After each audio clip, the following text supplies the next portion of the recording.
Bueno, damos comienzo a la actividad. Bienvenidos a todos los que participan hoy desde el evento. Estaban saludando desde Colombia, desde Perú, desde Paraguay, desde Uruguay, desde Chile. Así que bueno, un placer contar con todos aquí en este Vistage Latam Conversa, que va a abordar la temática liderando la transformación digital de nuestro negocio. Este evento está siendo transmitido también por Workplace, así que por supuesto le damos también la bienvenida a aquellos que están participando desde dicha plataforma, y agradecemos como siempre una vez más a nuestro sponsor Banco Comafi, que nos acompaña en estos encuentros. Es un honor en esta oportunidad contar hoy con la presencia de nuestro expositor invitado, a quien ya pudieron ver. Es amigo de la casa, especialmente de Alejo Cantón. Es ingeniero mecánico, electricista, creador de EPS y Cree Acting, speaker internacional y asesor de alta dirección, profesor de SADE Business School Barcelona. Con ustedes, Pablo Heinig, que hoy nos acompaña desde Uruguay, pero van a escuchar rápidamente su acento que es argentino. Pablo, te cedo la palabra. Muchísimas gracias por estar acá con nosotros una vez más. Y bueno, y damos comienzo a la sesión. Muchísimas gracias, Delfina. Bueno, tengan todos ustedes entonces muy buenos días. En esta, quizás se escuchó o lo escucharon todos, donde yo le preguntaba a Delfina si haciendo preguntas iba a obtener respuestas. Me dice, no, Pablo, está en modo seminario, así que me voy a manejar con esta imaginación frondosa que hemos generado a lo largo de la pandemia, en la cual nos imaginamos o necesitamos en muchas ocasiones, en el caso de como dar una conferencia, imaginarnos las respuestas y funcionar como si, en base a la experiencia de conferencias anteriores o dadas en vivo, y que por suerte también están volviendo, hemos recibido, y por ende voy a jugar un poco también con ello.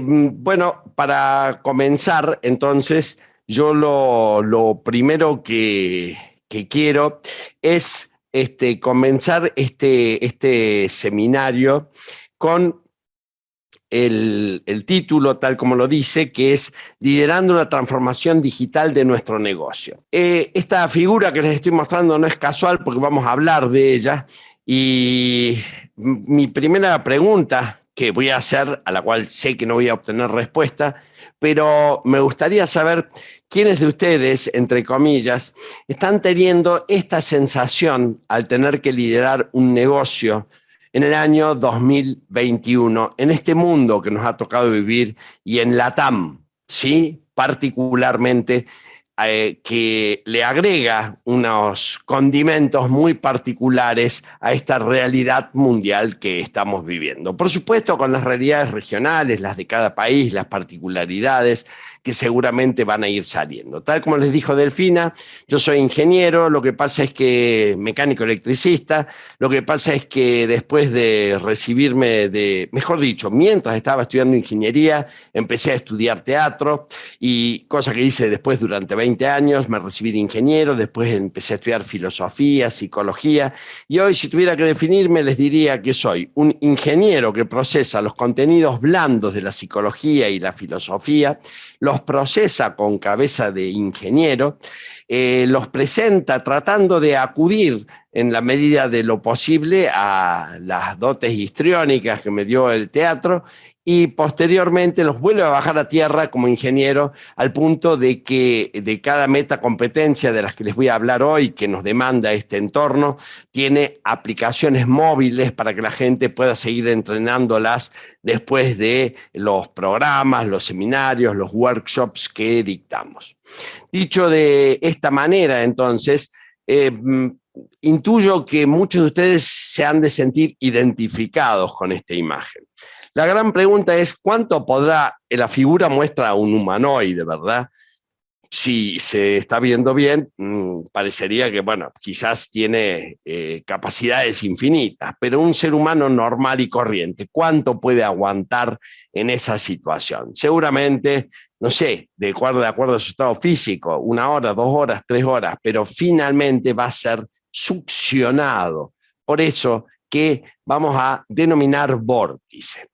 ¿Y por qué inicio con esta imagen? Porque quiero empezar también con una reflexión que me impactó mucho, y es que viendo una serie de conferencias de Elon Musk, encuentro que reitera 3 o 4 conceptos, uno de los cuales me impactó muchísimo, en el que él dice que el gran problema de los seres humanos es que pensamos por analogía. ¿Qué es pensar por analogía? Se me presenta una situación, entonces pienso en una situación análoga, parecida, sucedida en un tiempo anterior al presente, y trato de ver parecidos, a ver si los puedo aplicar a esta situación nueva que se me presenta. Yo la verdad que siempre pensé, y creo que todos nos hemos educado bajo un sistema que decía que pensar por analogía era un mérito. Bueno, Elon Musk dice que no, y la verdad que me sorprendió, pero cuando lo explica tiene todo el sentido del mundo. ¿Por qué? Porque solo podemos hacer analogía con hechos que sucedieron en el pasado. Fíjense ustedes qué tremendo que es esto, porque él lo que dice es: de esta manera jamás vamos a crear el futuro y serán otros los que crean el futuro. Él en realidad lo que propone es que hay que pensar aplicando las leyes de la física, lo cual a priori él reconoce que es difícil, porque dice que hay que estudiar física. No hay que ser un experto, pero medianamente conocer la física, transformar el problema que se nos presenta en un problema físico, a aplicarle las leyes de la física, resolverlas y después volverlo a su ámbito natural. Alguien dirá, eso es una analogía, claro, pero lo que pasa es que lo resuelve en un ámbito aplicando las leyes de la física. Y eso es lo que yo hoy voy a tratar de proponerles para entender esa situación que creo estamos sintiendo con mayor o menor intensidad casi todos aquellos que tenemos a cargo un negocio, un emprendimiento, y lo estamos llevando adelante en este contexto, ¿sí?, caracterizado por una serie de patrones que vamos a ver en consecuencia. Entonces, ya que Elon Musk nos dice que pensemos según las leyes de la física, allí voy a hacer un link con un desarrollo que hicieron los directivos de Cisco en Silicon Valley con el IMD, el Institute for Management Development de Suiza, una escuela de negocios de las pocas que quedan, que creo que todavía siguen generando conocimiento que le sirve al mundo, porque lamentablemente, desde mi perspectiva, las universidades retrasan, y no 2, 3 años, retrasan conceptualmente, ¿sí? Después, si quieren, les comparto un poco estas ideas. Ahora, ¿qué nos dice la física? Y yo esto lo tuve que estudiar, así que cuando lo vi dije, bueno, repasaremos y volveré a mis orígenes de ingeniero, y se ve en mecánica de los fluidos. ¿Un vórtice qué es? Un vórtice es lo que se produce en el agua, en una pileta, cuando lo absorbe, ¿no?, el hueco de la pileta. Un vórtice es lo que se produce en un tornado.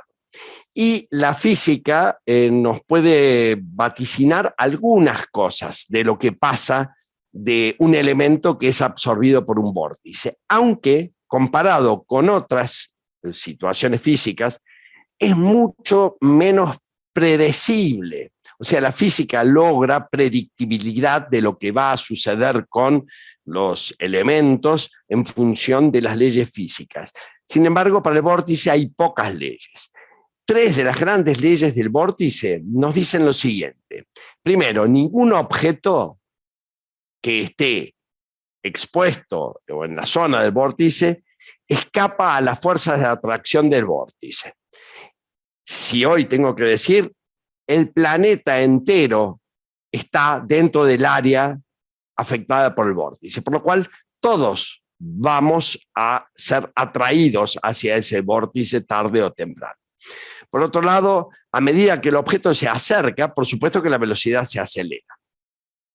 Una segunda conclusión muy importante que tiene el vórtice es que el caos en el vórtice, una vez que uno entra al vórtice, es extremo. Eso quiere decir que un objeto que de repente está en el extremo puede pasar al ojo del vórtice de un momento al otro, y no es predecible. O sea que esto es, la física no logró una fórmula para poder predecir qué trayectoria va a tomar un elemento una vez que es succionado por el vórtice. Y finalmente, a su paso hacia el centro del vórtice, los elementos que son succionados por él tienen tres destinos. Un destino es que colisionen con otro elemento y se destruyan y lleguen siendo un desecho o muertos al centro del vórtice. Esto piénsenlo en términos de personas, negocios, modelos de negocios, organizaciones, culturas, conceptos, ideas. Otra es que te fusiones con otro elemento y llegues al centro del vórtice, el cual no es la panacea, ya les voy a explicar, habiéndote transformado en algo que no existe al día de hoy, o sea, algo que todavía no hemos imaginado. Y la tercera es que sin fusionarte con otro elemento, la simple velocidad que te imprime el vórtice te transforma química, físicamente, haciéndote llegar al centro del vórtice como un elemento que no existe en la tabla periódica actual. Esto quiere decir que llegar al ojo del vórtice, si llego como desecho, claramente llegaré muerto como modelo de negocio, como emprendedor, como iniciativa, y por lo tanto, nada. Eso quiere decir que no pasé la prueba. Si llego habiéndome fusionado y creando algo que hoy no existe, o habiéndome transformado y haciendo aparecer un nuevo elemento en la tabla periódica, eso quiere decir que voy a llegar liderando a un sector que ni siquiera sabemos cuál es, porque seguramente no es el que estamos ocupando hoy. Y a partir de ese momento vamos a tener que adquirir un nuevo modelo de liderazgo y una nueva categoría de metacompetencias. El punto interesante es que Cisco e IMD cada 2 años, desde el 2015 que generaron este concepto, lanzan un informe, está recién salido el del 2021, de qué nivel de exposición tienen los distintos sectores a el vórtice. O sea, cuán expuestos se ven a las oportunidades que el mismo brinda y a los riesgos y amenazas que el mismo genera. La primera, la que más cerca está, es el sector de los medios y los entretenimientos, el retail en segundo, las telecomunicaciones en tercero, la tecnología, los productos tecnológicos y los servicios tecnológicos en cuarto lugar, los servicios financieros. El cambio de color es porque nos vamos alejando. En sexto, la educación, los servicios profesionales en séptimo lugar, los servicios de salud y farmacéuticas, los consumos que reiteramos cotidianamente, que son esos consumos que permanentemente estamos utilizando, ¿no? Llámese papel higiénico, de las toallitas para la cocina, la industria de la hospitalidad y el turismo, después los transportes y la logística, el real estate y la construcción, y por último la manufactura, ¿sí? Fíjense que acá lo que ustedes tienen lo pueden bajar de internet, es gratuito el informe. Lo interesante es que muestra no solo cómo fueron evolucionando, pero ustedes ven que hay algunos sectores que se han acelerado bruscamente. Por ejemplo, la educación es uno de ellos. Después tenemos la salud y la farmacéutica. Fíjense cómo se han acelerado. Por supuesto que la pandemia tiene mucho que ver con esto. Y hay algunos que vienen decreciendo, ¿sí? Esto creo que también tiene que ver con la pandemia. Entonces, cada uno podrá más o menos ubicarse, pero no se queden tranquilos, porque lo que está sucediendo es que la velocidad del vórtice no para de acelerarse. Y en tal sentido, veamos entonces las conclusiones principales, que dice que las 5 industrias en el centro del vórtice digital se vienen manteniendo desde el 2015, el ranking de las primeras 5, ¿no? La disrupción digital no se ralentiza, o sea que todas se acercan y cada vez a mayor velocidad. Y el 90% de los encuestados, que son CEOs de las corporaciones más importantes del mundo, dice que la disrupción digital ya estaba presente y estaba teniendo un gran impacto en sus organizaciones.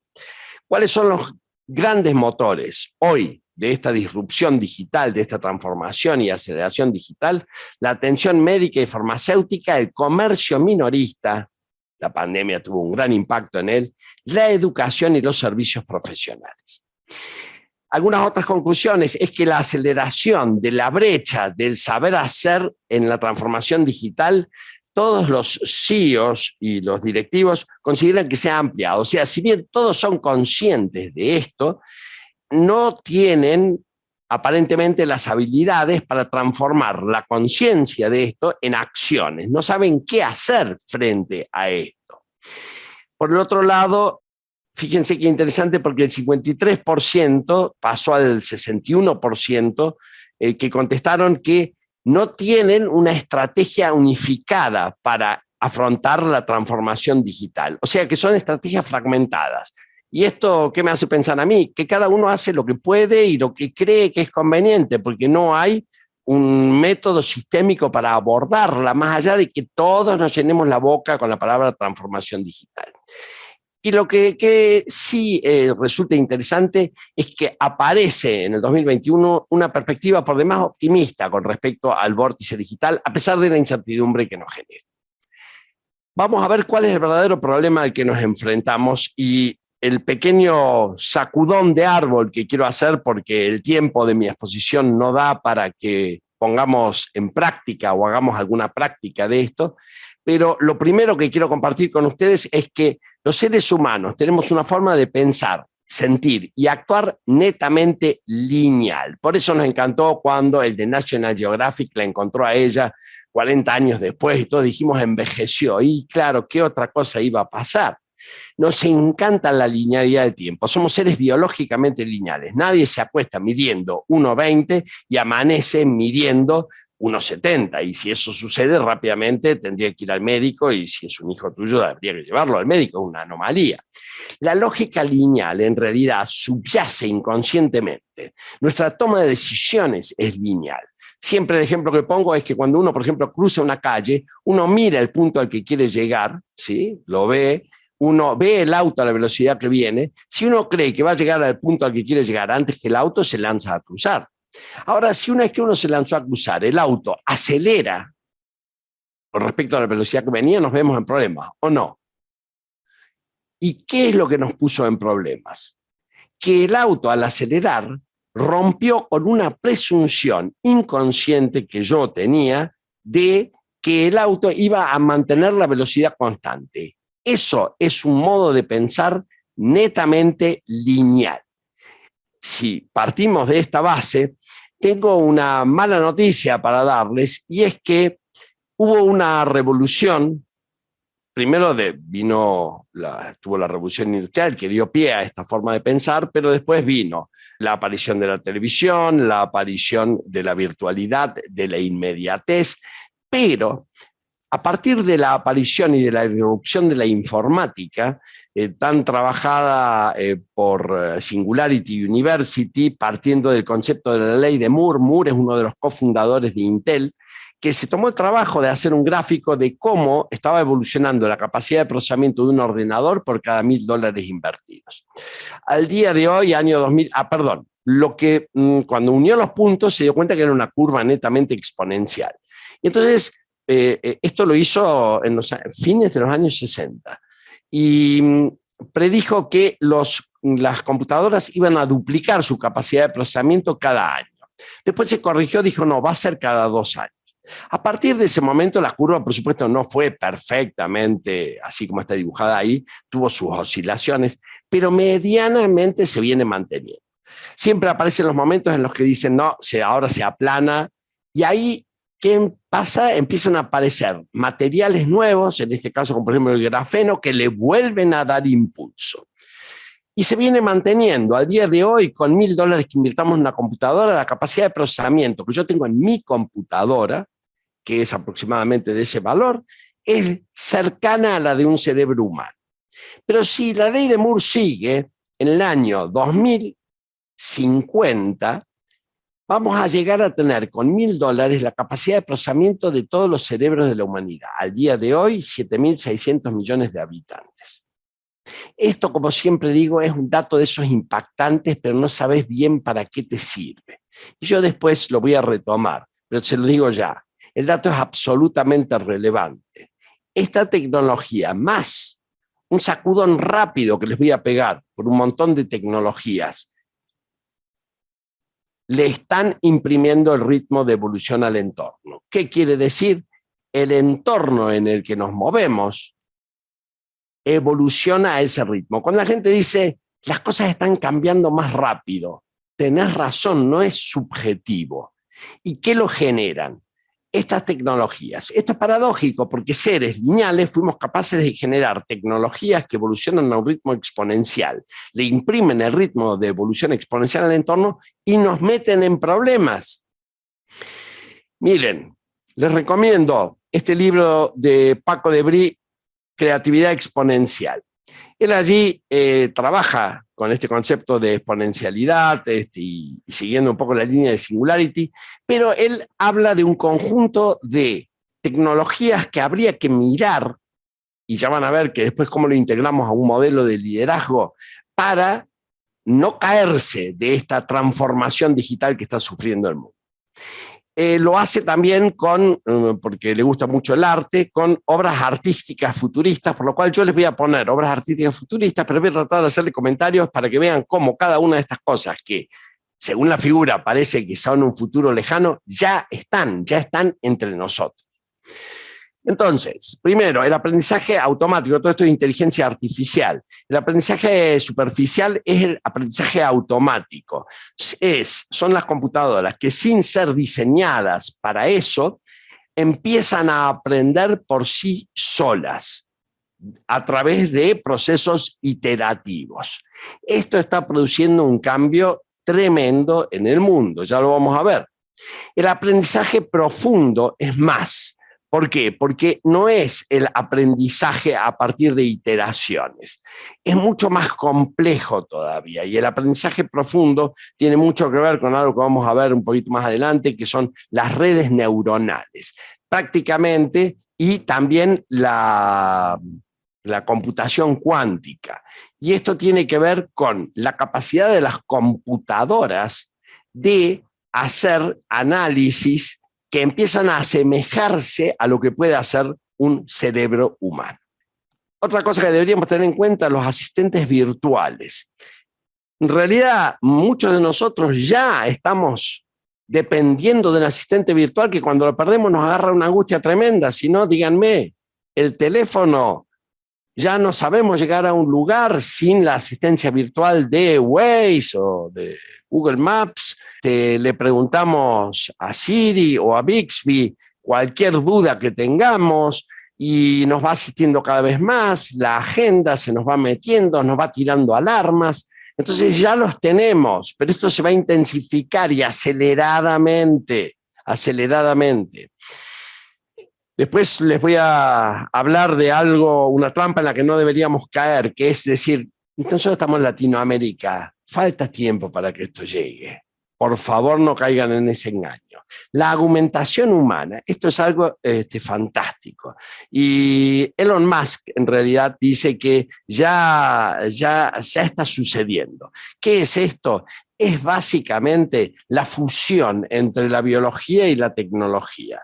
De hecho, él fundó una empresa, Neuralink creo que se llama, en donde justamente están desarrollando, no sé si ya se instaló o se va a instalar un chip en la cabeza, porque lo que está diciendo es que, y siguiendo la mirada de Singularity, donde Ray Kurzweil dice que va poniendo distintas etapas de la evolución del conocimiento del ser humano, dice que estamos entrando en la etapa en la que se va a funcionar la biología con la tecnología. O sea que hoy ya lo estamos viendo, cuando una persona pierde un brazo por un accidente, se le implanta un brazo que funciona tanto o mejor que el brazo original. Esto del hombre nuclear, los más viejos se van a acordar, ahora parece que se está haciendo realidad y parecería ser que podríamos optimizar el funcionamiento de nuestro cerebro de una manera espectacular a través de estas redes neuronales que se están produciendo a partir de la física cuántica. La automatización, bueno, preocupación desde hace años ya, para muchos antropólogos, sociólogos y demás, pero la automatización, se prevé que el 60 al 70% de las actividades que estamos realizando hoy para el año 2050 van a estar automatizadas. Y todos dicen, vamos a perder todos el trabajo. No. Perdón, tareas que inclusive dicen, no, esto no lo van a automatizar. Sí lo van a automatizar. hay empresas que desaparecen de un día para el otro porque aparece un software que lo reemplaza, ¿sí? ¿Vieron, por ejemplo, el dibujo de las animaciones? Bueno, seguramente muchos de ustedes ya lo están utilizando, pero Doodle, ahí ustedes se ponen y les arman esas animaciones donde aparecen los dibujos dibujados rápido con lo que ustedes quieren. Y este es un servicio que antes se prestaba y se cobraba. Hoy te bajás la app y ya lo tenés vos y lo podés hacer vos, ¿sí? El Big Data, que es interesante porque ya van a ver que después algunos dicen que de a poquito vamos a dejar de usar Big Data y vamos a través de la tecnología a utilizar todos esos datos, pero también toda la parte humana en el procesamiento de esos datos, pero a través de la tecnología. Big Data básicamente es la capacidad de procesar una gran cantidad de datos gracias a la tecnología. Y esos datos nos permiten predecir tendencias, consumos, de manera espectacular. Algo interesante es que los CEOs entrevistados por un estudio de McKinsey dice que todos hablan, todos están al tanto, todos saben, pero que en realidad haciendo uso del Big Data y trabajando en base a datos es mínima. ¿Qué quiere decir? Que todos están conscientes, han hecho grandes inversiones para tener Big Data, pero la empresa sigue funcionando no en base a los datos que le da Big Data. O sea, que tenemos los datos, pero no sabemos procesarlos. La biotecnología básicamente es la función de la tecnología con la biología, y esto está teniendo dimensiones inalcanzables. Hoy, a través de la tecnología, podemos construir tejidos orgánicos. Y ahí empiezan a aparecer, bueno, han escuchado hablar de la carne sintética, y esto no tiene límites, y la proyección del crecimiento de esta área y de este sector es netamente exponencial.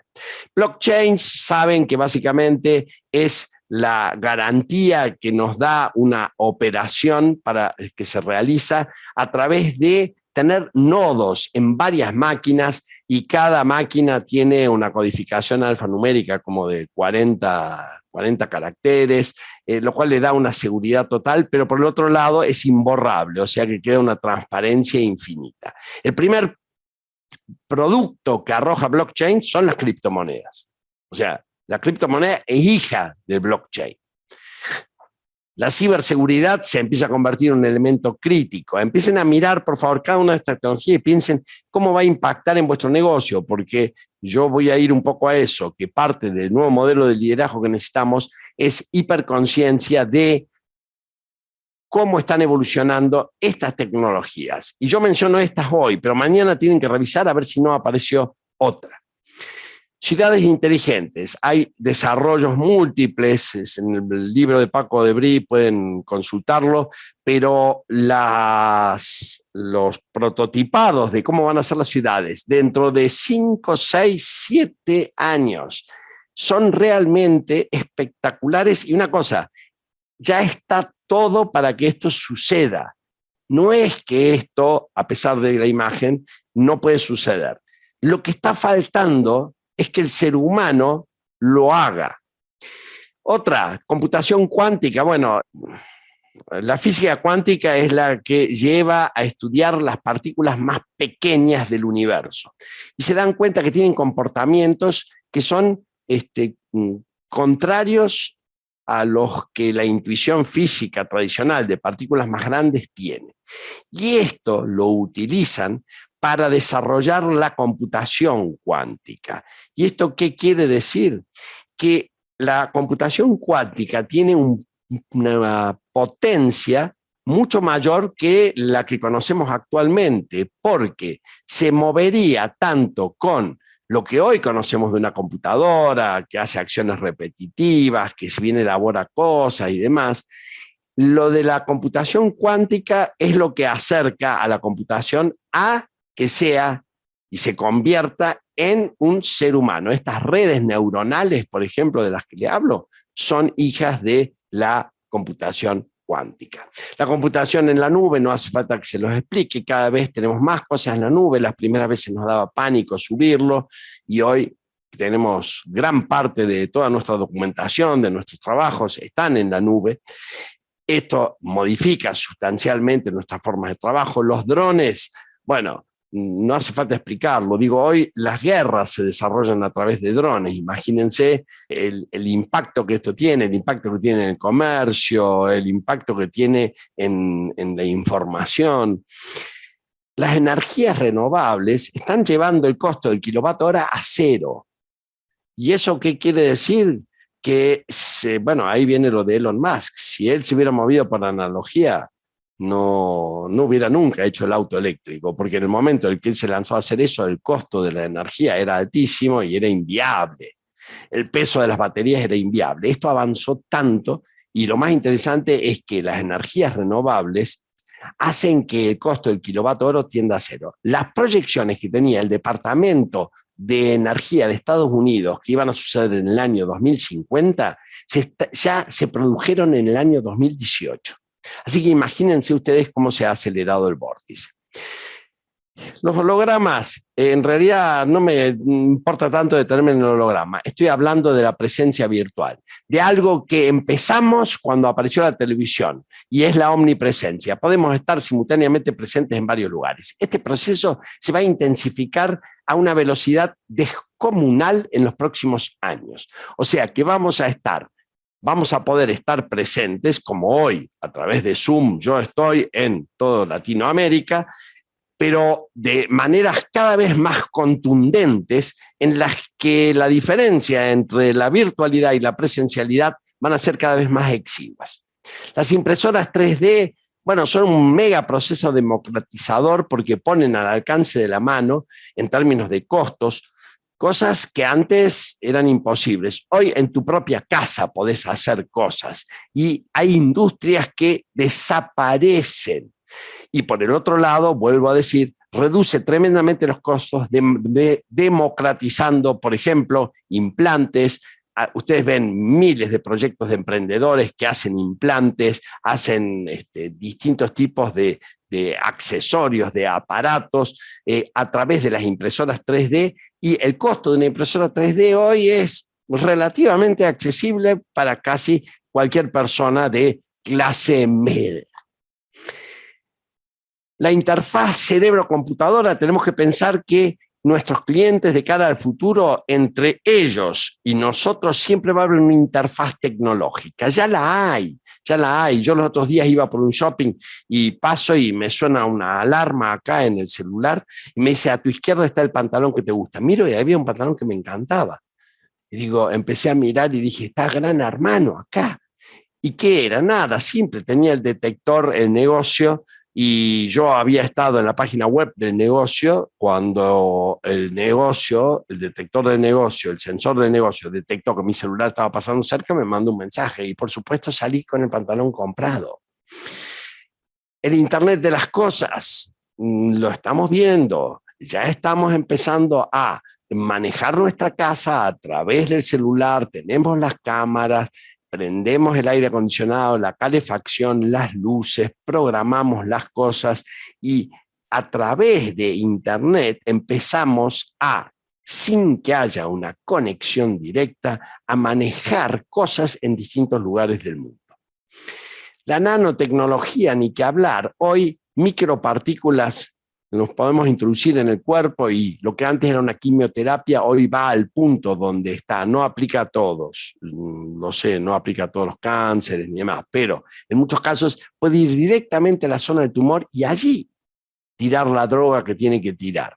Fíjense ustedes el tremendo avance que esto implica, como un mínimo ejemplo de ello. Eso ya está sucediendo. La realidad virtual y aumentada, como parte de los hologramas, implica también más omnipresencia. La revolución de las comunicaciones nos hizo omnipresentes, cosa que antes estaba restringido a los dioses, acuérdense. La robótica avanzada, bueno, tiene mucho que ver con la automatización, pero vuelvo a repetir, mézclenla con las otras tecnologías y van a ver el resultado que esto está dando. Singularidad tecnológica, para tenerla en cuenta. Este concepto es de Singularity University, pero es básicamente el momento que creen que se está acercando, en la que hoy la tecnología, y particularmente la biotecnología, ya está en condiciones de garantizar que podemos transformar nuestra carga genética, la biología, y prácticamente erradicar las enfermedades. O sea, tecnológicamente estaríamos en condiciones de ir acercándonos a la singularidad. ¿Y qué es la singularidad? Es llegar a la vida eterna. Yo sé que esto es polémico, no solo porque suena descabellado prácticamente, pero también empiezan a aparecer problemas éticos, ¿no? Y aparte, imagínense ustedes si realmente se lograse. Sin embargo, no pongamos el límite. Lo que sí se está avanzando y va a avanzar vertiginosamente es el tiempo que vamos a vivir. Y esto en los próximos 5 años. Vehículos autónomos transforman el mundo en todas sus dimensiones. La gente ya no va a querer tener auto propio, va a haber docks. ¿Qué va a pasar con la industria automotriz? Piensen en el tiempo que vamos a ahorrar, el tiempo que vamos a tener disponible, todo el tiempo de viaje que se gasta, el tráfico en las ciudades, va a desaparecer gran parte de la contaminación ambiental. Es un impacto que genera un mundo nuevo. Ahora, yo hasta el día de hoy tenía que convencer a la gente de que no teníamos las metacompetencias, ni los recursos, ni los modelos de liderazgo para afrontar los fenómenos exponenciales. Todo lo que vimos recién son fenómenos exponenciales expansivos. ¿Qué quiere decir? Expanden las posibilidades del ser humano. Y yo decía, no estamos aprovechando las oportunidades que los fenómenos exponenciales expansivos nos ofrecen. No tenemos las metacompetencias y no tenemos el modelo de liderazgo para hacerlo. Y tenía que convencer a la gente. El COVID probablemente sea el primer fenómeno que evoluciona a un ritmo exponencial, pero que en vez de ser expansivo es restrictivo, que vivió el mundo globalizado. ¿Hubo otros fenómenos exponenciales restrictivos antes del COVID-19? Sí, pero el mundo todavía no estaba globalizado. Y miren lo que pasó. En semanas el mundo colapsó. Eso demuestra que los recursos y competencias que tenemos y los modelos de liderazgo que tenemos fracasaron rotundamente frente a un virus, que en realidad no es tan problemático. ¿Qué es lo verdaderamente problemático? Su velocidad de expansión, que es exponencial. Alguno quizás ya se dio cuenta de cuál es el problema. Mientras que las tecnologías exponenciales que acabamos de ver impulsan la evolución del entorno, nosotros somos seres lineales. Este punto donde se produce la intersección del ritmo de evolución del entorno y nuestra naturaleza lineal, yo lo ubico sin un fundamento matemático, simplemente por un fundamento experiencial propio, pero ustedes me podrán decir si acuerdan o no con él, cerca de los años 2000. Mi sensación es que hasta el año 2000 teníamos la sensación que teníamos las cosas bajo control. De allí en más empezó este vértigo en el que sentimos que la brecha entre la velocidad a la que va el entorno y a la velocidad a la que vamos nosotros crece exponencialmente y la brecha es cada vez más grande, generándonos un profundo distrés disruptivo. El distrés, ya saben que es el estrés sostenido en el tiempo y es el que enferma y el que mata. Y disrumpe, por eso disrumpe nuestros negocios, disrumpe nuestras vidas. Ahora, esa brecha claramente se cubre con tecnología, sí, es imprescindible. Todas esas tecnologías hay que empezar a mirarlas, por lo cual hay que estar muy atento a qué tecnología aparece y qué puedo hacer yo con esa tecnología. Yo no les pido que sean especialistas en tecnología, yo tampoco lo soy. Pero tenemos que estar al tanto todos los días y si tenemos que contratar a una persona para que haga seguimiento de todo lo que va apareciendo tecnológicamente y de qué de eso podemos aprovechar y generar un equipo de trabajo para eso, lo tenemos que hacer. Ya van a ver por el modelo de liderazgo que les propongo. Ahora la pregunta es, ¿alcanza con tecnología? Miren, si hay algo que sobra hoy, tal como les mostré, es tecnología. Y sin embargo estamos fallando, no estamos pudiendo llegar. ¿Por qué? Porque nos faltan el modelo de liderazgo adecuado y las metacompetencias individuales que quiero pasar a compartir con ustedes para ya ir encaminándonos hacia el cierre de esta intervención. Cuando hablo de modelo de liderazgo, está basado en 3 grandes características. En primer lugar, el liderazgo tiene que tener un mecanismo de hiperconciencia de cómo evolucionan estas tecnologías y las tecnologías exponenciales. ¿Y qué es hiperconciencia? Hiperconciencia es estar mirándolas las 24 horas del día y apenas se produce un cambio, analizarlo y hacer 4 análisis.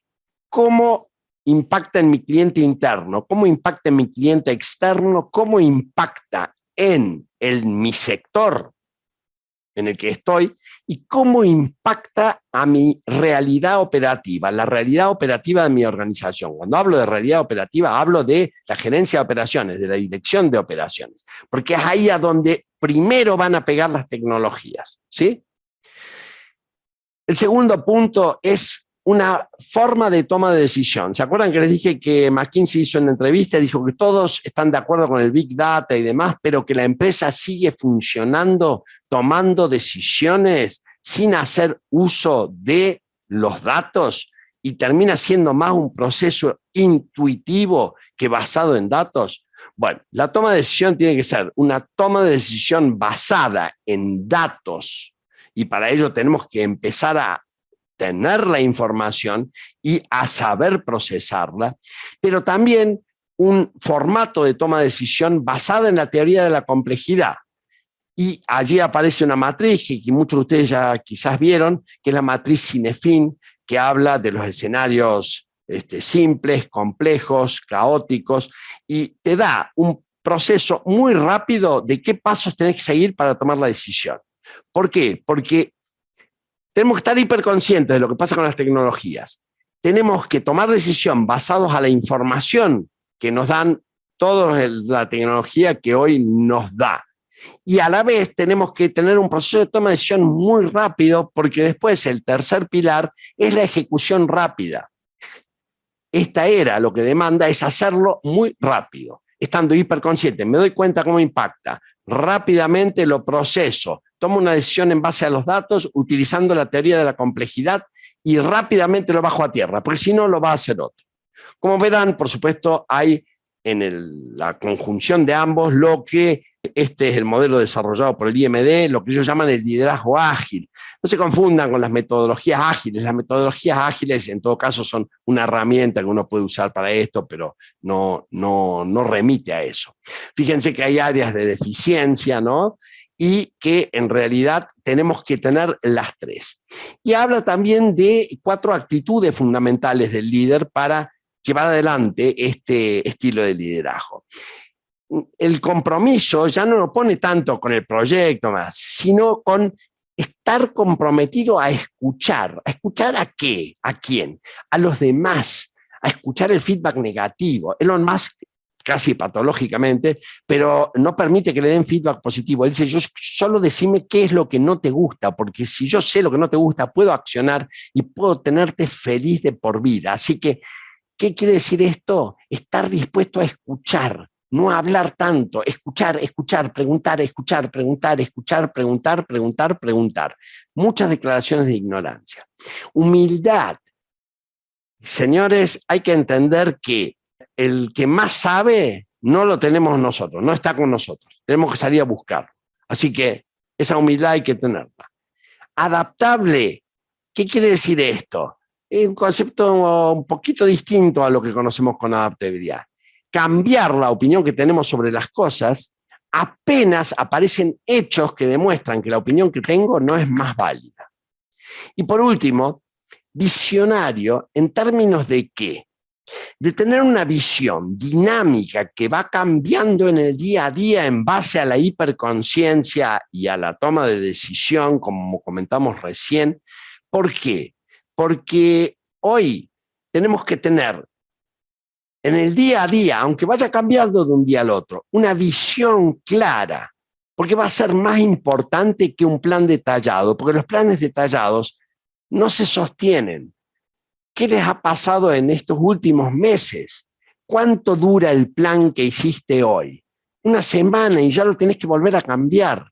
Sin embargo, si mantenés este mecanismo ágil, con una visión que está viva y va mutando con el entorno, eso es una guía mucho más importante que un plan detallado. A partir de allí, entonces, ¿cuáles son las metacompetencias que vamos a tener que desarrollar? Primero, les explico el concepto de metacompetencia. Las competencias específicas son las que necesitamos para hacer el trabajo que necesitamos hacer. Yo acá siempre doy como ejemplo, saber usar una planilla de cálculo es una competencia técnica específica, ¿no? Para un contable, ¿sí? Ahora, debajo de esa competencia técnica específica está lo que se llama una metacompetencia. ¿Y qué es una metacompetencia? Una metacompetencia es una competencia tan potente que te permite adquirir otras competencias. O dicho de otra manera, una metacompetencia es tan potente que puede hacer que la competencia específica brille o que ni se note. ¿Qué es la metacompetencia? Entonces, es el cimiento. ¿Y qué es lo grave? Que la educación se sigue dedicando a darle a la gente competencias técnicas específicas, o sea, a construir paredes sin cimientos. A ver, déjenme darles un ejemplo. Sea cual fuere tu profesión, por ejemplo, un cirujano tiene que estar al tanto de los últimos avances de su especialidad, de las últimas técnicas de intervención, del último instrumental, un tenista de las últimas técnicas de entrenamiento, de los materiales, las raquetas, las pelotas, pero ¿qué pasa si al momento de jugar el partido alguno de los dos le agarra un ataque de histeria o no gestiona la emocionalidad? Bueno, claramente yo no quisiera ser el paciente de ese médico y claramente el jugador de tenis pierde el partido. Pero vamos a algo más complejo. ¿Qué pasa si alguno de los dos no tiene la capacidad de coordinar acciones con otros y tomar decisiones en la acción? No estoy hablando de coordinar acciones y toma de decisión estratégica en la que nos retiramos, hacemos un retiro espiritual para reflexionar estratégicamente. Estoy diciendo lo que hace un médico, que es que en el medio de la operación se produce un paro cardíaco, tiene que coordinar acciones con el otro médico si son pares, tomar una decisión estratégica y accionar. Imagínense que el médico hiciera lo que recomienda el management. Me están operando, me agarra un infarto y entonces un médico le dice al otro, doctor, le invito a que pasemos a la sala contigua para que debatamos por qué se infartó Pablo.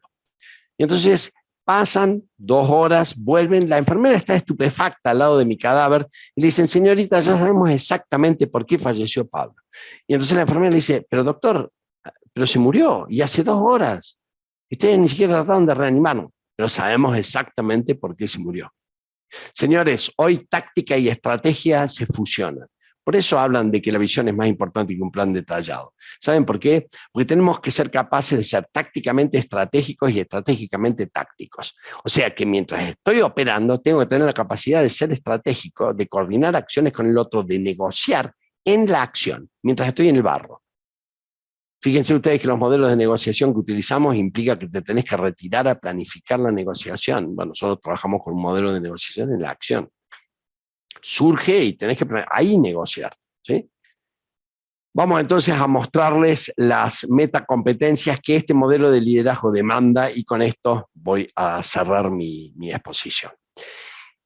Acá se las muestro completas y después les hago un breve comentario de cada una de ellas como para que se lleven una idea de qué trabajamos en cada una de ellas y cómo lo hacemos, por supuesto.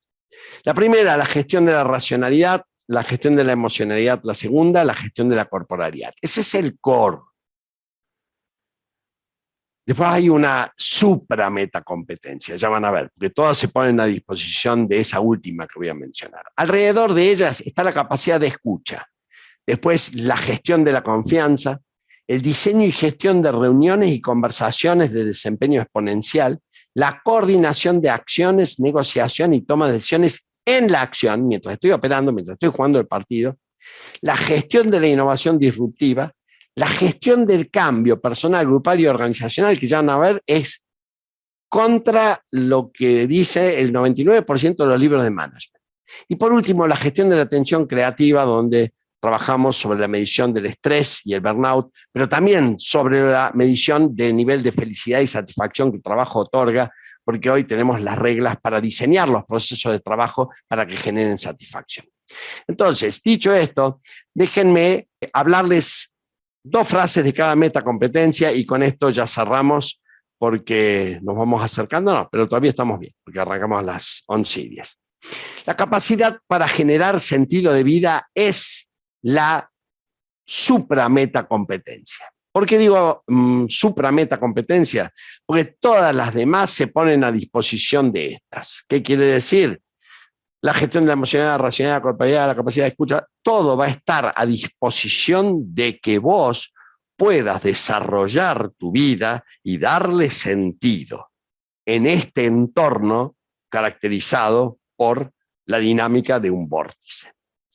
¿Y por qué es importante esto? Miren, es fundamental. La revolución industrial movió a la gente por el miedo. Después vino recursos humanos, después de la revolución industrial dijo, no, esto no está bien, es éticamente reprochable. Bueno, sin entrar en una discusión ética, le fue funcional. ¿Por qué? Porque el miedo genera adrenalina y esa adrenalina te permite hacer esfuerzos físicos que no podrías hacer sin esa adrenalina, ¿no? Y por el otro lado, vino recursos humanos, después dijo, no, a la gente hay que motivarla, hay que darle feedback. Entonces, a mí me gustaría hacerles una pregunta, a ver si alguno se da cuenta. ¿A quiénes gestionamos en la vida según este modelo? ¿Empujando con el miedo o motivando y dando feedback? ¿Se dieron cuenta ya? Señores, a los niños. Miren, Hernán, has levantado la mano. Quizás un error o me quieres decir algo en el chat, alguna pregunta. Espero, quedó grabado para repasar. Bueno. Perfecto, listo. Fíjense ustedes, con los niños lo aplicamos cuando retamos a un niño, ¿qué le estamos metiendo? ¿Miedo o no? O cuando le decimos, si aprobás todas las materias a fin de año, te regalo esa muñeca que tanto querías, ¿o no? Y mi pregunta es, ¿cuántos colaboradores, gerentes, integrantes de vuestra organización tienen que tengan 5 años de edad? Intuyo que ninguno, porque a priori ya tendrían problemas legales. La gente me dice, che, son muy inmaduros mis colaboradores. ¿Y si vos estás aplicando un modelo de jardín de infantes? ¿Y por qué es importante esto? Porque la motivación extrínseca, si bien está bueno usarla, y para ciertas circunstancias sirve, es espuria, se desvanece rápidamente. Lo que hay que buscar es la motivación intrínseca. Y la única motivación intrínseca y duradera es que la persona tenga en claro cuál es su sentido de vida. Cuando digo esto, la mayoría de la gente me dice, yo sé perfectamente cuál es el sentido de mi vida. La respuesta más común es mis hijos. Y entonces yo por ahí digo, ay, pobres hijos, ¿no? La verdad que cargar con el sentido de vida de tu padre, qué peso, ¿no? Y yo les digo, le cuento, la mayoría de la gente no tiene en claro cuál es su sentido de vida. Tengo una segunda mala noticia. Perdón, la primera mala noticia es que la vida per se no tiene sentido. Es una mala noticia, sí. Pero eso no quiere decir que vos no se lo puedas dar, pero vas a tener que trabajar para darle sentido a tu vida. Y ahora me dice, y Adrián Zaporiti levantó la mano. Adrián, a ver, Adrián, no sé si es una pregunta para mí. No pide nada, Pablo, es contra el sentido de vida. Claro, bueno. Yo lo que te estoy diciendo es que esto nosotros lo trabajamos sistémicamente con un método. Tenemos un método en el que vos iterativamente trabajás a lo largo de 6 meses para definir tu sentido de vida. Pero tengo una segunda mala noticia sobre que el sentido de la vida no tiene sentido per se y vos se lo vas a tener que dar. El sentido de vida se vence, o sea que lo que tiene sentido a los 25 años, capaz que a los 35 no lo tiene más. ¿Y qué vas a tener que hacer? Volver a generar un sentido de vida. Pero como nos generamos en una cultura que dice que la vida tiene sentido per se, la gente cuando entra en crisis de sentido de vida siente que algo anda mal con él y te lo dice en voz baja. Dice, vos sabés que siento que mi vida no tiene sentido. Y a mí me da unas ganas de abrazarlo y decirle bienvenido al club. El sentido de vida es la motivación intrínseca por excelencia. Una persona que tiene claro cuál es su sentido de vida hace todo y deja todo en la cancha. Y cuando el trabajo ya no le hace más sentido, tiene el valor, y lo voy a decir en español, los cojones de renunciar y salir a buscar un nuevo trabajo. Señores, basta de gestionar un jardín de infantes. Para mí, la mayoría de las organizaciones son un mega jardín de infantes. Está el área comercial, que es la salita azul, está el área de operaciones, que es la salita verde, está el gerente de operaciones, que es la maestra de la salita verde. Entonces yo escucho gente que me dice, ay, a mí mi gerente no me da feedback. ¿Cuántos años tenés? 48. 48. ¿Y querés feedback? Sí, anda y pedíselo. Después dicen, ay, a mí en esta empresa no me motivan. ¿Cuántos años tenés? 36. 36. Y necesitas que te motiven. ¿Qué hacen los chicos cuando están en la piscina? Y dicen, mami, mami, mami, mami, mami, mami, mami, hasta que la madre los mira y hacen una tumba de carnera defectuosa y la madre dice, ay, genial, hijita. ¿Qué le está dando? Feedback. Yo no estoy, por favor, no salgan de acá hechos unos criminales y maltraten a la gente. No, no, está bárbaro darle feedback, motivarlos, pero primero, como líderes, tenemos que sistemáticamente, yo recomiendo hacerlo una vez por año. Y perdón, y la gente que hace el curso con nosotros después tiene un cuadrito digital donde escribe el sentido de vida y lo tiene ahí. Ese es su motor. Y cuando ve que ya no le sirve como motor, hace el proceso iterativo de reformulación que puede hacer en concreto la empresa familiar y la empresa mediana para no perderse en todo este mar de cambio tecnológico. Ahora les voy contestando. Pablo, podemos ver tuyo, cuánta realidad. Me siento reidentificada, Pablo. Podemos ver el tuyo, no sé qué mío, Juan Lorrea, después si me aclaras. Bueno, déjenme seguir avanzando, déjenme seguir. Ah, mi sentido de vida, mi sentido de vida. Bueno, después se los comento, después se los comento. Y con mis colaboradores, ¿qué? ¿Yo les tengo que desarrollar su sentido de vida? No. Vos tenés que darle las herramientas para que él lo que sí tenés que decirle es, dentro de su plan de desarrollo, él tiene que presentar cuál es su sentido de vida, porque esa va a ser su motivación intrínseca y va a tener su pila interna, porque no puede depender. Hace 2 años, di un seminario, todo un taller de una semana en una mina en Bolivia, que estaba a 1000 metros arriba de La Paz, ¿no? Y el gerente de operaciones, cuando dije, basta de esto de que el líder le tiene que dar feedback, nosotros más invertimos la regla. El colaborador tiene la obligación de pedirle feedback al líder. Es más fácil darle feedback a una persona que lo pide, claro, y aparte se hace cargo. El feedback es una necesidad y como adulto tenés que salir a cubrirla, así que andá y pedí el feedback. Y así vas a tener mucha más satisfacción, vas a progresar mucho más, pero hacete cargo de conseguirlo. Y con eso le facilitas la caminata. Y el director de operaciones me dice, ay, qué alivio, me das diciéndome esto. Dice, tengo 600 personas a cargo. No sé si mi trabajo es hacer que funcione la mina o darle feedback a la gente. Imagínate tener que darles feedback a 600 personas, ¿no? Ok, gestión de la racionalidad. Acá lo que trabajamos, ¿saben qué es? Es aprender a gestionar lo que pensás y no que sea gestionado por lo que pensás. Déjenme mostrarles un video. Espero que no salga muy lagueado. Ustedes me dicen. Afuera. ¿Se escucha el audio? Afuera. Out. Afuera. Afuera. Katy, afuera. Afuera. Afuera. Ojo. A ver. Dale, vení, afuera. Afuera. Afuera. Vení, chiqui. Chiqui. Miren esto. Afuera. Afuera, Katy. Afuera. Se acaba de entrar, ¿cómo no vas a poder salir? Dale. Afuera. Afuera. Andate afuera. Te tengo que abrir, ¿en serio? Muy bien. Señores, ¿qué les está pasando a esos perros? El chiste de esto es que se acaba de romper el vidrio. Durante 20 años hubo un vidrio ahí. Los perros están acostumbrados y creen que hay un vidrio. Y el dueño los llama y los perros no pasan hasta que no les abre la puerta. Pero hay algo curiosísimo. Hay uno que entra. Y yo digo, listo, este ahora ya va a entrar y salir. Y cuando quiere salir, ¿qué le pasa? Se vuelve a trabar. ¿Saben qué? Yo me imagino esto. Hago algo, yo creo que hay algo que no se puede hacer. Lo hago y me sale. Y después digo, hagámoslo otra vez. Dice, no. Fue magia, lo logramos una vez, no lo intentemos de vuelta. ¿Cuál es el grado de madurez para la adopción de la transformación digital? Lo vamos a ver, nosotros tenemos un índice de desarrollo exponencial. Fíjense ustedes, el problema es que aquí los perros creen que hay vidrio. Como creen que hay vidrio, no cruzan. Señores, pueden morir por inanición en el patio si el dueño se va y no les deja comida y adentro está la comida.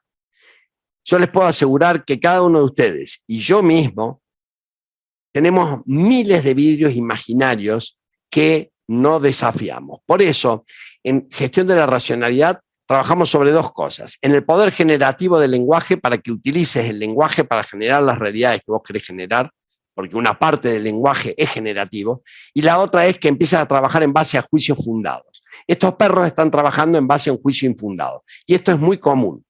Y tal como les dije, está comprobado que la mayoría de las empresas no toma decisiones en base a datos. Los datos surgen y nos permiten hacer juicios bien fundados. O sea que las decisiones son de muy mala calidad.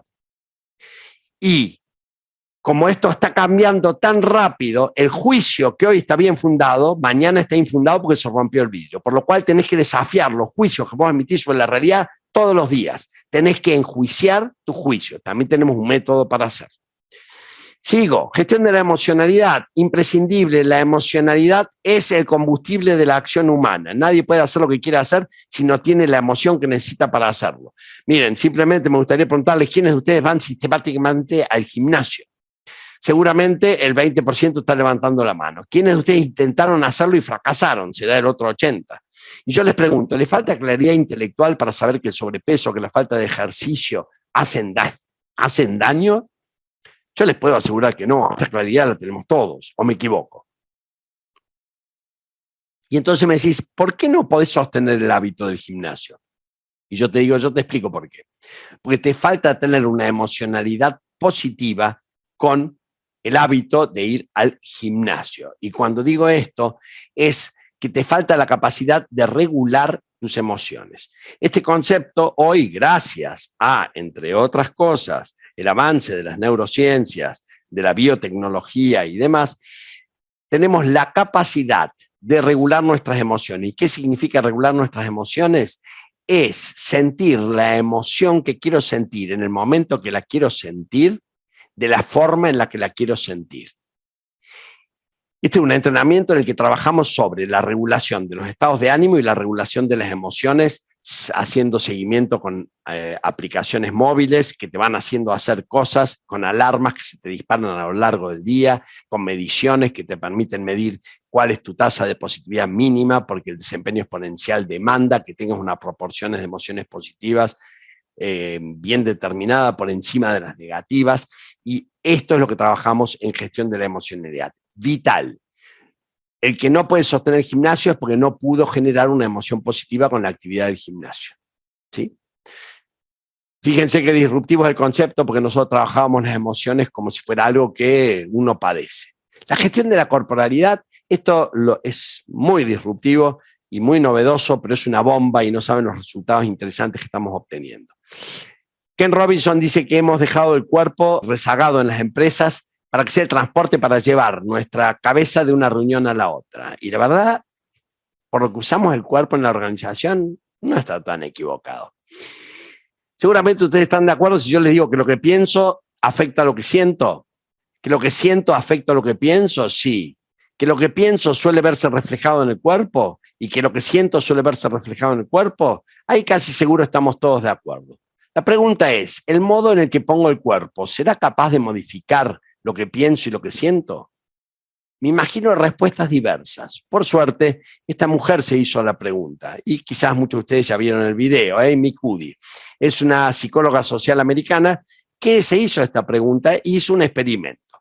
Tomó a un grupo de personas, le tomó una muestra de saliva y midió dos sustancias, cortisol y testosterona. El cortisol es la sustancia que uno segrega cuando tiene miedo, estrés y ansiedad.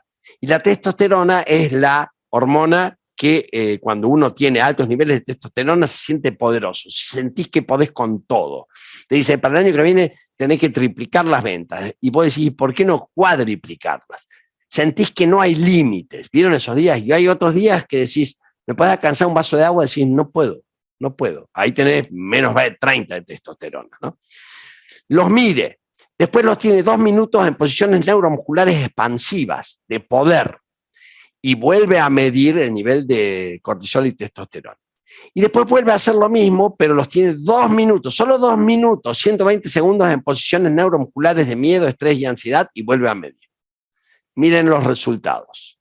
Señores, la testosterona se incrementa un 20% después de 2 minutos de configuraciones corporales poderosas y disminuye un 10% con configuraciones corporales débiles. Puse 2 minutos el cuerpo como hay distintas figuras de poder, ¿no?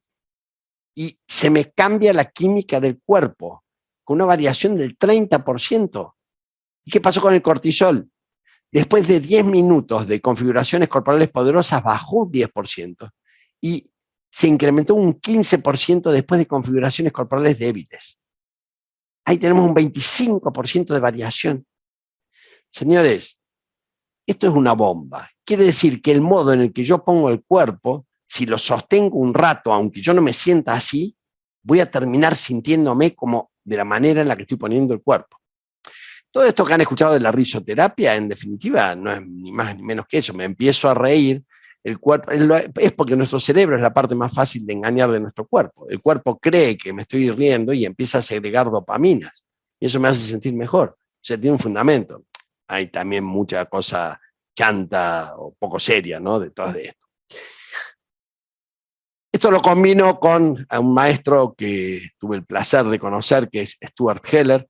Stuart Heller también es una rara avis, porque es físico, matemático, es filósofo, es quinto dan en artes marciales, que combinó esto con el arte de los guerreros samurái. Los guerreros samuráis tenían 5 estrategias de combate asociadas a los elementos, cuáles son fuego, aire, tierra, agua y el éter, que es la central, que ustedes esto se lo tienen que imaginar con una caja de cambios manual, primera, segunda, tercera, cuarta, pero para pasar de primera a segunda tenés que pasar por un punto que llamamos punto muerto o neutro. Ese es el centro, a eso es al que apunta la meditación. Pero cada una de las otras estrategias, el fuego era el ataque, tiene posturas concretas, la tierra es el resistir, tiene posturas concretas, el agua es el contener el impulso del otro y el aire es dejar pasar el impulso del otro. Y como buen físico matemático, ¿qué hace Stuart Heller? Divide el cuerpo en 4 factores. Postura, que es columna, cabeza; parada, que son pies y piernas; gestos, que son manos y brazos; y 4, la forma en la que respiras. Y entonces, fíjense ustedes que tenemos 4 factores corporales por 4 estrategias. Tenemos 16 estrategias corporales para generar en nosotros la emocionalidad y la racionalidad que necesitamos para lograr los resultados que queremos obtener. Pero hay una última brillante noticia.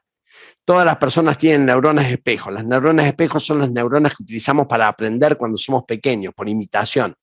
Y nos quedan de grandes, por eso te contagia el bostezo el otro. Vos con tu cuerpo sos capaz de cambiar la emocionalidad y la racionalidad del otro. Y ahora alguien me dice, Pablo, pero si este año fue todo virtual, con más razón. Eras tremendamente malo presencialmente y ahora con la cámara se duermen todos. Señores, hay que tener un cuerpo para traspasar esa cámara y que el que está del otro lado sienta que está ahí con vos. Por eso tenés que tener el cuerpo a disposición para transmitir y modificarle la emocionalidad y la racionalidad al otro, y generar una emocionalidad y una racionalidad colectiva como líder. Ustedes se lo imaginan a Alejandro Magno, mustio, con los hombros encogidos, mirando al enemigo, mirando a su tropa y diciendo, muchachos, son muchísimos y son bravísimos, y degüellan a todos sus enemigos. ¡Vamos! ¿Se lo imaginan así? Yo me lo imagino abriendo los brazos y saltándole a la yugular al enemigo, ¿o no? Señores, el liderazgo es un ejercicio eminentemente corporal y tenemos que aprenderlo. Esto es mucha práctica, práctica, práctica, práctica. Acá practicamos 16 estrategias corporales. Te digo exactamente cómo tenés que poner pies, piernas, columna, cabeza, manos, brazos y cómo tenés que respirar para sentirte de ciertas y determinadas maneras, ¿sí?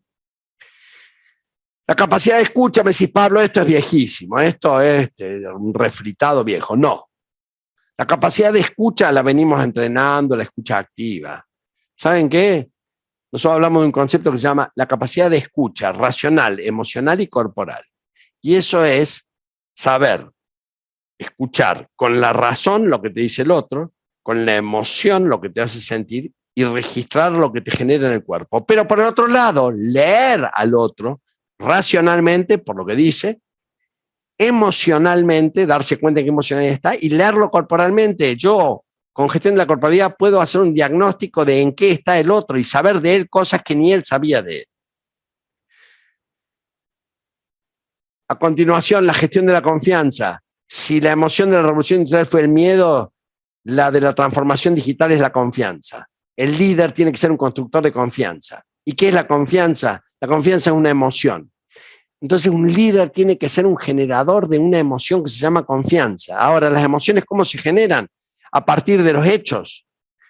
La gente hace cosas, yo sobre ese accionar emito juicios de valor y eso me hace sentir confianza. La confianza es la emoción contraria al miedo y está referida a la vulnerabilidad. Cuando me siento muy vulnerable, siento miedo. Cuando me siento poco vulnerable, siento confianza. Hoy necesitamos confianza, porque una persona con miedo segrega mucho cortisol, el cortisol le invade el neocórtex y sobre todo el lóbulo frontal y no puede pensar. O sea que se convierte básicamente en un ser instintivo y emocional y queda eliminado su característica distintiva como ser humano. Acá trabajamos sobre 4 factores y 20 comportamientos. Medimos el índice de confianza que hay entre 2 o más personas y empezamos a trabajar en qué comportamientos hay que fortalecer para ir incrementando progresivamente el índice de confianza de un equipo o de 2 personas o de lo que fuere en términos de vínculos. Siempre que sean 2 o más personas, podemos medir el índice de confianza que hay entre esas personas. Diseño y gestión de conversaciones y reuniones de desempeño exponencial. Miren, trabajamos en base a un modelo que hemos diseñado propio, en donde tenemos el diagrama de flujo de cómo tenés que diseñar una conversación y una reunión. ¿Implica un poquito más de trabajo? Sí, pero ¿saben lo que logramos? Optimizar los 3 KPI fundamentales de una conversación y de una reunión. ¿Cuáles son? Tiempo, cantidad de decisiones tomadas y nivel de cumplimiento con las decisiones tomadas. Una reunión de desempeño exponencial tiene tiempo corto, gran cantidad de decisiones y alto nivel de cumplimiento. Una reunión que no tiene desempeño exponencial es larga, tiene pocas decisiones y las pocas decisiones que se toman no se cumplen. ¿Y de qué se habla en la próxima reunión? De lo mismo, de por qué no cumplimos lo que decidimos en la reunión pasada. Y así pasan meses en la que vos decís, esta no es la misma reunión que la de abril de este año y estás en noviembre. Y eso se llama reunionitis y es la inflamación, o conversacionitis, y esa es la inflamación de la reunión. Esto es un entrenamiento muy interesante y hemos llegado a reducir los tiempos en un 70%. La cantidad de ediciones se llegó a incrementar en un 80% y el nivel de cumplimiento se dispara tremendamente. Son muy dispares, pero se dispara tremendamente con este modelo conversacional. Coordinación de acciones, negociación y toma de decisiones en la acción. Acá trabajamos en que aprendas a hacer estas 3 cosas: coordinar acciones con otros, negociar y tomar decisiones mientras te estás ejecutando la actividad. Esto vieron cuando te hacen hacer 2 cosas con la mano, con una mano te hacen hacer un movimiento y con la otra que decís, ay no, me siento, bueno, es un entrenamiento casi diría yo neurológico, en donde tratamos de sobreimprimir unas nuevas sinapsis que te permitan hacer estos 3 procesos, pero estando en plena acción, en plena batalla. La gestión de la innovación disruptiva, acá entrenamos. Primero, la capacidad de pensar fuera de la caja. Esto es con una metodología muy germánica. Proceso, diagrama de flujo, nada de volarse, ¿sí?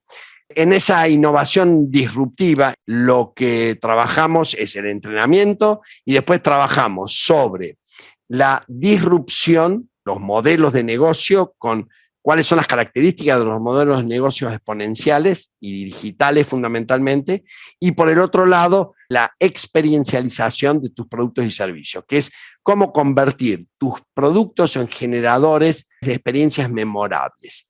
Esta es una de las innovaciones clásicas de esta era exponencial. La gestión del cambio personal, grupal y organizacional, en donde trabajamos con un concepto muy disruptivo, pueden leerlo a este señor, el libro ya está en español, que es el de los pequeños hábitos. Él dice que no podemos contar con la motivación de la gente para el cambio. Y elabora una estrategia en donde trabaja sobre 2 cosas, sobre, si bien tiene en cuenta la motivación, pero trabaja sobre hacer que lo que haya que hacer para cambiar sea fácil y que aparezcan los disparadores. Leer este libro es el que me hizo desarrollar las 12 aplicaciones que tengo subidas a la tienda para el entrenamiento de estas 11 metacompetencias, porque el disparador es fundamental y nos lo hemos olvidado en los diseños de proceso de cambio. ¿Cargar combustible es difícil? No. Si tenés que hacer un viaje largo y sabés que en la ruta hay pocas estaciones de servicio, ¿te sentís motivado a cargar combustible? Sí. ¿Es fácil? Sí. O sea, es fácil y estás motivado.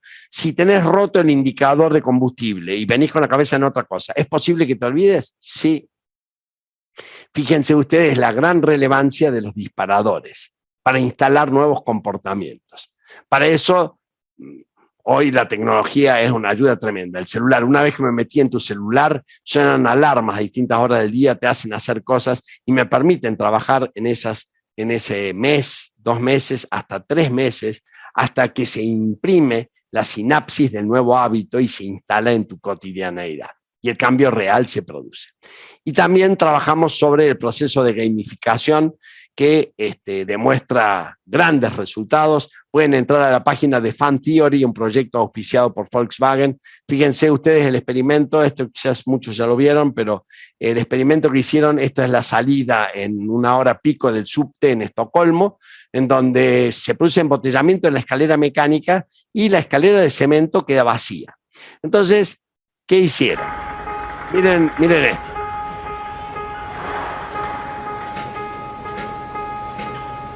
Como ustedes ven, la escalera de cemento casi no se usa.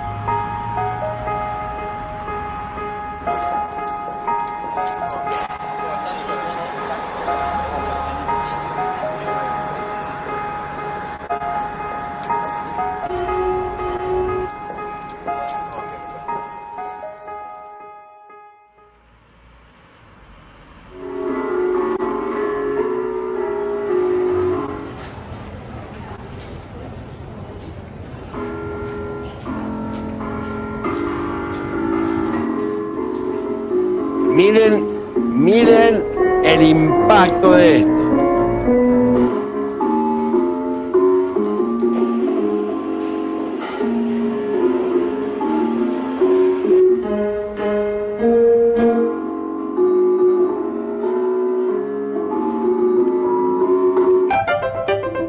$66% más de la gente en un día utilizó la escalera de cemento, simplemente convirtiéndolo en una pianola que emite sonido al pisarlo. Miren el señor grande.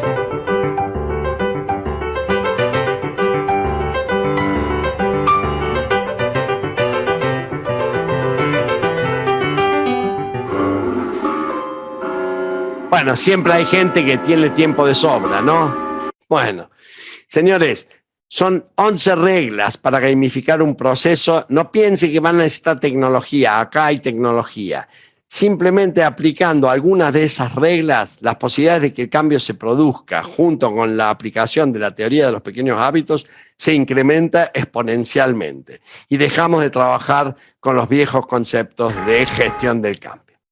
Y la última metacompetencia, y con esto cerramos, es la gestión de la atención creativa. Acá medimos los niveles de estrés y ansiedad.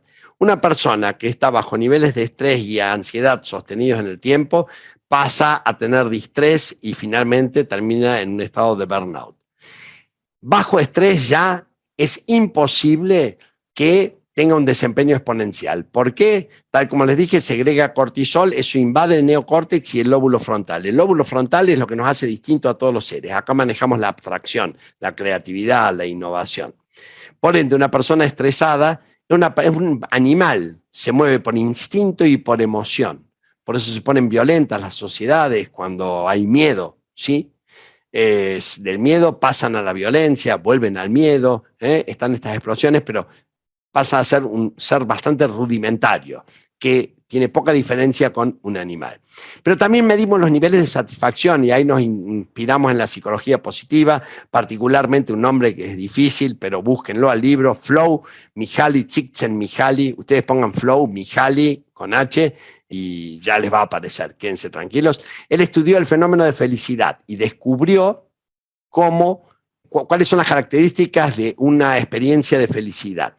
Nosotros tomamos esas reglas y si uno diseña los procesos de trabajo según esas reglas, los niveles de satisfacción se incrementan exponencialmente más allá de lo que se hace, porque él descubre que la satisfacción depende de cómo lo hagas y no de lo que tenés que hacer. Y esto es una herramienta tremenda para incrementar la satisfacción de la gente, los climas laborales y, por ende, también los climas para lograr este desempeño exponencial tan ansiado. Hasta aquí he llegado, me he extendido demasiado, apareció Florencia que creo que me va a sancionar, me va a sacar una tarjeta roja, pero bueno, espero que les haya resultado interesante. Ahora voy a mirar el chat, no sé si quieren hacer alguna pregunta, acá estoy mirando un poquito los comentarios, pero desde ya, muchísimas gracias. Quedo a vuestra disposición, está en mi página pabloheini.com, allí está todo, está mi teléfono, está mi mail, se pueden contactar y miren, ahí pusieron toda la bibliografía. No caigan en la trampa de decir, oh, Pablo, pero yo estoy en Perú, esto es para Estocolmo. No, hoy hay primer mundo en todo el mundo y hay tercer mundo en todo el mundo, a ver si me entienden. Entonces, todo lo que les mostré ya está en todos los países. Y en tal sentido, piensen que puede estar en el medio del desierto, pero se ve impactado por esto. Se ve impactado por esto. O sea que no escapa nadie a este vórtice. Muchísimas gracias. Ojalá les sea de utilidad. Quedo a vuestra disposición. Muchísimas gracias, Pablo, un placer. Creo que la próxima vez vamos a tener que hacer un evento hasta las 2 de la tarde, porque creo que la mayoría se hubiera quedado para seguir escuchándote. Es un honor contar con tu presencia realmente. Muchísimas gracias a todos los que participaron de este evento. Les recuerdo, porque me están preguntando mucho por el chat, mañana vamos a mandar a toda la base de todas las personas que se inscribieron y que algunos tal vez no pudieron participar, el link con el video del evento de hoy. Muchísimas gracias.